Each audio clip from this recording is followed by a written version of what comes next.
Bersempena dengan program Jualan Rahmah Madani di Dun Lembah Jaya, Parlimen Ampang pada hari ini, saya juga ingin membuat beberapa pengumuman.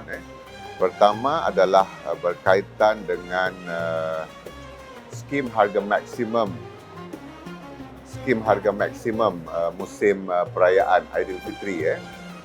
Kita tahu walaupun program skim harga maksimum musim perayaan bagi Tahun Baru Cina baru pun selesai dalam 3 minggu yang lepas, namun alhamdulillah kita telah mendapat kerjasama industri, para peniaga dan juga Kementerian Pertanian untuk kita meneruskan satu lagi ikhtiar kos sara hidup, iaitu skim harga maksimum bagi Aidilfitri, less than a month setelah selesainya CNY skim harga maksimum pada 21 Februari yang lepas.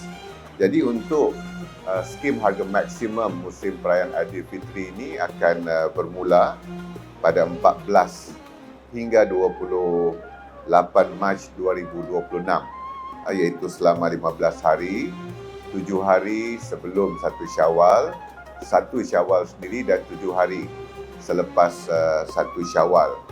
Dan sebagaimana yang kita sudah maklum, skim ini akan disandarkan kepada Akta Kawalan Harga dan Anti Pencatutan sebagaimana biasa.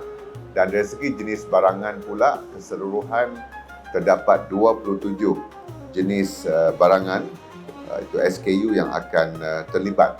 Dan kalau boleh saya buat sedikit perbandingan dengan skim harga maksimum Aidilfitri tahun lepas. Dari segi tempoh kekal sama 15 hari. Yang kedua, jenis barangan tahun lepas 26 total barangan.